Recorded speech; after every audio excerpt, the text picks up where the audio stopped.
So ito na mga kababayan, Luzon, Visayas at Mindanao. Magandang umaga, magandang gabi, magandang hapon, magandang tanghali kung saan man po kayo ngayon.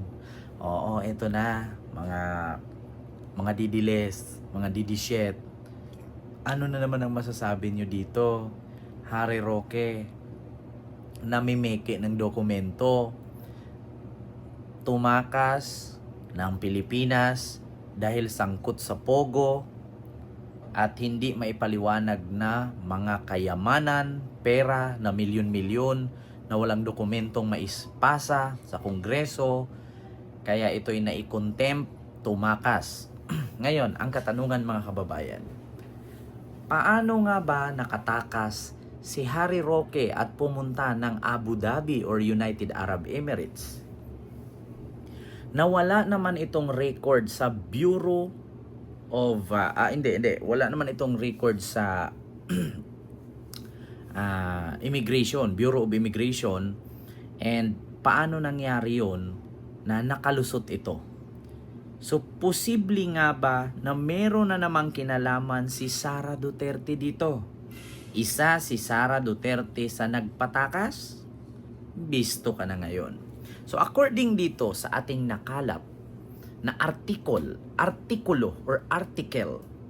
sa Inquirer.net, nakalagay dito mga kababayan, Harry Roque wife appeared to be staying in UAE legally, sabi ng DFA. Sabi nga dito, si Harry Roque at ang kanyang asawa ay personal na pumunta or nakpakita sa Philippine Embassy sa Abu Dhabi noong November 29. At dagdag pa dito na ang dalawa ay nagpresent ng valid passport at pumunta nga ng UAE ng legal. Oo.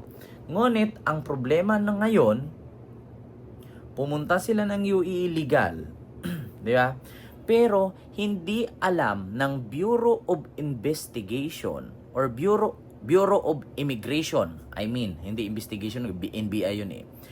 Ang Bureau of Immigration, hindi nila alam kung paano nangyaring nakalusot itong si Harry Roque at ang kanyang asawa nang meron naman itong warrant sa hindi pagpasa ng dokumento kung saan galing ang yaman nila at sangkot nga ito sa illegal pogo ni Alice Go.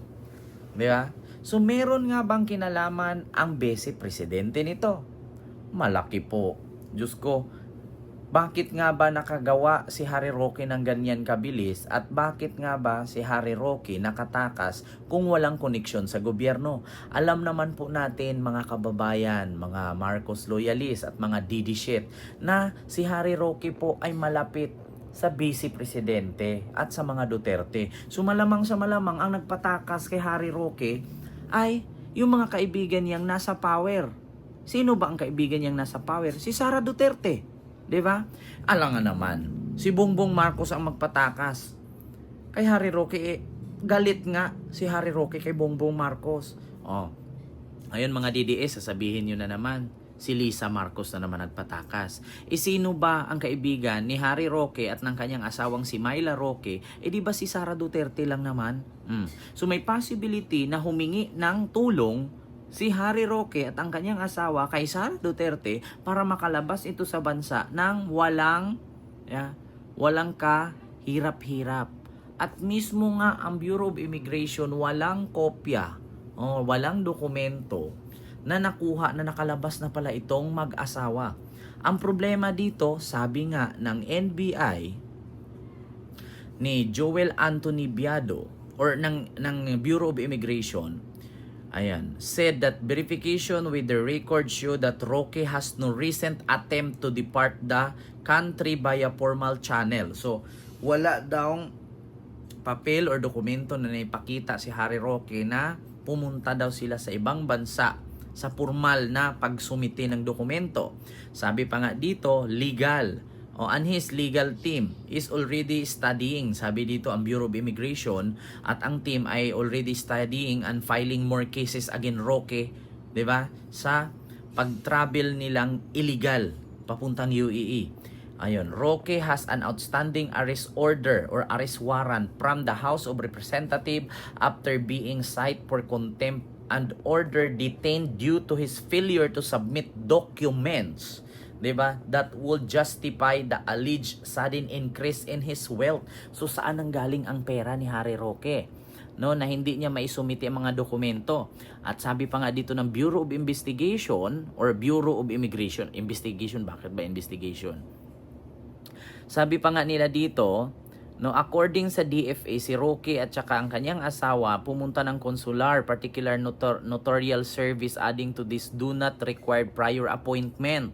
Ang sabi pa nga dito, ng DFA, statement came after the Bureau of Immigration pronouncement that Roque likely left the country through illegal means. So, ibig sabihin, gumamit ng peking dokumento or alias itong mag-asawa kaya nakalabas sa Pilipinas para tumakas sa kanilang arrest order or arrest warrant sa hindi masagot-sagot at pagsumite ng dokumento kung saan galing ang kanilang milyon-milyon na pera na wala naman silang trabaho dalawa kasi tapos na ang termino ni Digong at wala na ring trabaho si Harry Roque na pagiging spokesperson. So saan nila kinuha ang kanilang pera na wala naman silang trabaho?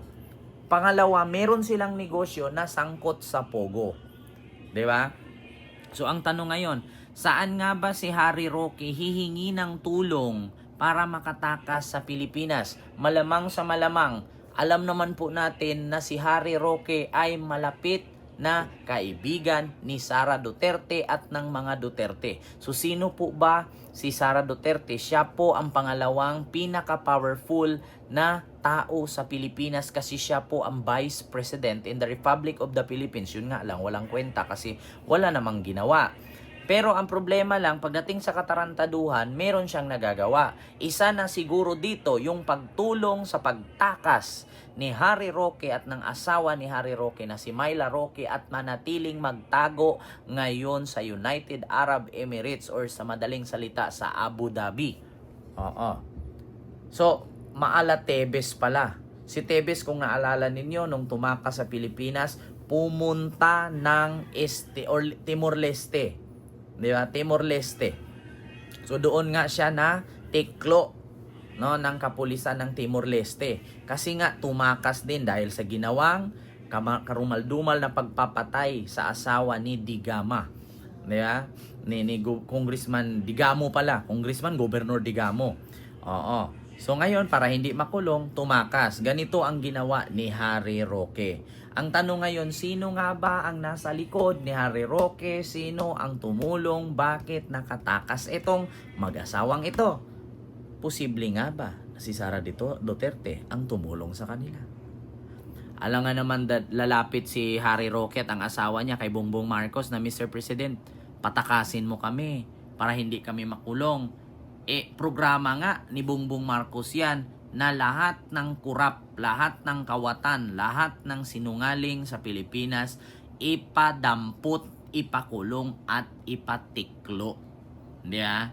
So, alam nga naman kay Bongbong Marcos at kay Lisa Marcos lalapit si Roque. Malamang sa malamang dun sa kaibigan niyang si Sara Duterte. Di ba? So, kasabwat nga ba si Sara sa pagtakas ni Harry Roque? Alamin ninyo po sa mga susunod na kabanata ng ating vlog. So yun lamang po, hindi ko na po masyadong habaan mga kababayan Luzon, Visayas at Mindanao. Meron tayong kasabihan, galit ang magnanakaw sa kapwa magnanakaw. Sino nga lang po ba ang magtutulungan? Di yung mga magkakaibigan. Kaya kung ang kaibigan mo adik, ikaw hindi adik, anong tawag sa'yo? Adik na rin. So tell me who your friends are and I will tell you who you are. Katulad lang kay Digong, kaibigan Ripis, human trafficker na si Kibuloy. So anong tawag nyo kay Digong? Wala silang pinagkaiba. And I thank you, God first.